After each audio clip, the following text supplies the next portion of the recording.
Tell you one thing. If I ever need a drink cooled or chilled, I know where to send it. Jeff Byron's barn. Jesus! I put this phone in the... Well, I guess I put it in the freezer for like 20 minutes just to cool it down. It was boiling hot. I thought it was going to melt. And it was freaking near froze when I opened the door. Anyway, it's good to go. We're all good. Everything's good. Just heading back. So there's a hotel hooked on to the racetrack. The kids are at the pool. Amy's at the pool. Couldn't be happier with the day we had. Tioga in Tioga. Bomb Hugger, a winner, and raced very, very good today. Yeah, it definitely helped.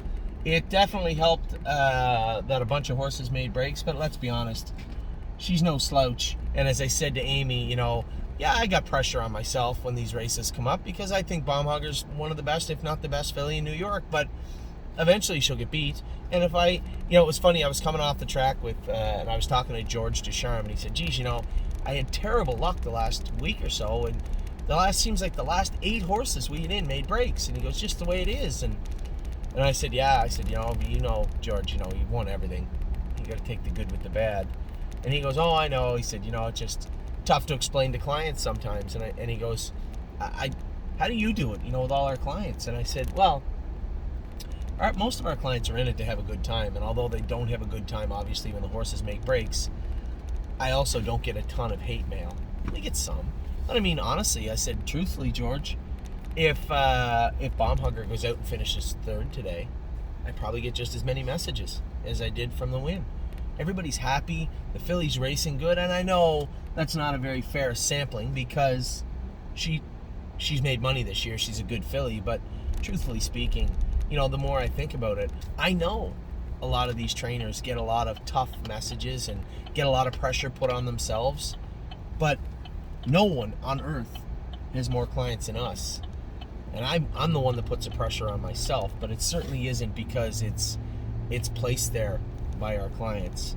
I say this all the time. We have the best clients in racing and maybe the best clients in the universe.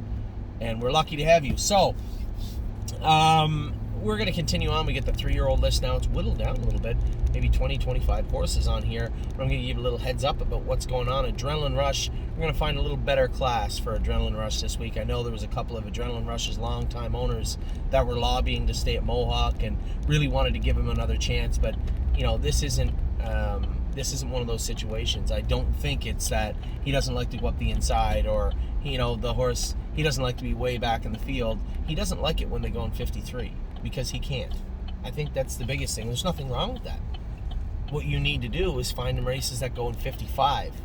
Now, he starts getting beat in 55, you're going to see my tone change, but I'm not going to be upset with a horse because he can't pace fast enough. That's my fault. That's our fault. We let him down by not finding a better race for him, and we will next week. Blue Monk, same thing. He went into the condition claimer and did well at Georgian Downs. Now, they went in 54 in the mud. So it's not like they're giving money away at Georgian Downs. We'll see how he does this week. Brilliant Corners, 9th last night. Carmen says, I don't know, man. Maybe we got to put him back in the condition claimer. I said, Carmen, I don't know who's twisting your arm. Put them in where they can win. I don't have to tell you that. And somebody claims him, they claim him. It's $26,000. He's not worth more than that. It's the way it is. Take it when you can get it. I understand, and I don't think anybody could have watched him win in 51 and say, oh, he just can't do in the condition races. Then he came up sick, then it was this, then it was that. It was just bad circumstances, but at the end of the day, I think it's an easy fix, don't you? Just put him back in the condition claimer. And that's exactly what we're going to do. First glance, raced fantastic. Man, oh man. 2nd in 53 at Grand River. I've been going on and on and on about this. That is insanity. Unless they have somehow changed the surface, the air, the water, the gravity at Grand River Raceway, that is an incredibly fast mile. And, one that you don't see in the non-winners like that. Man, that was a big mile. He raced very, very good. Couldn't be any more proud of him and of the entire crew that takes care of him. Aglaire AM raced great the other day. I'm going to go back and look at the results from Kentucky. Now, as Johnny said, Anthony, she's got to go in the non-winners at 3 or 4 now. They go in 53. They went in 53 last week. All right. Let's see how she races this week. She's got the 9-hole. James picked off her to drive another one. I believe Sylvain or Mario are going to drive her. let's see how she races. Let's see how Kentucky goes. The first division in Kentucky is this Sunday. Now the next one is next Sunday, and she's racing on Tuesday. So it'll be a tough week if we decide to go to Kentucky. But nevertheless, let's see how she races this week. And then we'll make a decision by Wednesday morning. I'm a Lovely Lady was great again the other night. Finished 6th, but those are better horses. I joked with Greg, some of our very analytical clients had come up with the plan to race her in that race because a lot of the horses that had shown to be 2nd, 3rd, 4th best in that division were elsewhere this week. So they said, if we miss a couple of tough ones and draw good, who knows? Instead, we get a 6-horse field, draw 5, and 2 of the best ones are in there. So it didn't work out, but that's racing. We'll see what we do moving forward with I'm a Lovely Lady. Italian Grid finished 2nd last week. We'll see how he races this week. He's doing well. Jazzy Judy is now back at the Meadows and en route to... she may have arrived in Northfield Park today. We're going to train her up a little bit. I'd like to race her a couple of times at the Meadows, to be quite frank. I think this is a better mare than she's shown. I'm going to make a few little changes, get her looked at, but Jazzy Judy, likely going to see her surface in Pennsylvania within the next 10 days. Miss Meringue, a bit of a lackluster qualifier. Jason said she was a little bumpy, a little rough. I said, I haven't sat behind her on the trot in quite a while. I'll train her on Tuesday morning, I believe. We'll have the blacksmith there. I suspect there needs to be a little tinkering done. We'll train her first trip.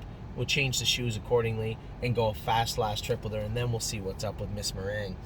Mama Knows Best raced great. Her last start is going into Urbana. I believe Urbana this week. No, a fair. Croton, I don't know where the hell it is. I think she's going to this week. I don't know. She's racing this week. My Jazz, we now know the issue with My Jazz. It's exactly what I thought it was. No downtime, maintenance. It's going to be maintenance, and there's going to be a lot of hard work put into My Jazz over the next little while. No Free Lunch, again, another horse that cracked the coffin bone. He is going to need some time off. It'd be a good winter horse for us. Northern Blizzard started back jogging the other day. Good reports from Canada with him. We'll get him back on the track and racing in no time. Perfect Record will come back. We lied, said 3 weeks. It's going a little over 4 now. Got to pick him up this week. Olive Kirby, go grab Perfect Record this week and bring him back to Northfield Park. Rose Run Why Not drew the outside on Tuesday. Jason really likes this filly, the way she's training, so do I. We're going to adjust things. I'll race her easy on Tuesday, then we got to get her in a fair somewhere, see if we can get her in a maiden. Sure, she'll win a maiden. But what happens after? Happy with what I saw the other day. I felt terrible for that filly. They went in 56 or whatever in that race. That's crap. Trying to get an easy race for her and they go that quick. So Admirable, we don't have you anymore, big girl. You are gone to the Batavia area. Sweet Ambitions was a winner yesterday. We had her double entered back in Wednesday at Grand River. We'll see how she races Wednesday at Grand River. Tanzanite Tricks scoped a little sick the other day. I'm sitting at a track she would crush at. They don't race for a lot of money though. I'm also racing at a track they do race for more money where she'd also do well. She'll likely be on the move within the next week. I suspect we'll race her once more in Toronto and then send her down either to the Meadows. She might end up in Tioga. Who knows? Meadows, Tioga, somewhere. I think she'll be effective almost anywhere we send her. Tipsy and Dixie will race again soon. Man, she's having a great year. She's very proud of this filly. 4 wins and a third in her last 5. Third to 2 Gold Colts. There's no shame in that. Walk on the Moon is racing this week. A little sick his last start. We'll see how he races his next, which will be the Grassroots. I believe it's Tuesday, maybe? I'm not sure. Tuesday. Where we welcome, again, Carmen swears he can get her weight count down and everything down on her. I suspect this will be it. If she doesn't race good this week, we will rest her until the heat dissipates in North America. Definitely Canada, definitely Mohawk area. And then we'll start her back up. Somebody said, can we sell her to who? A blind guy that doesn't have the internet, that can't see how bad she raced her last 3 starts? I mean, we got to get her some consistency into this filly, and we will, soon enough. Won My Heart Hanover, raced great the other day. I just want to continue to see her build on. She had a great year, hasn't she?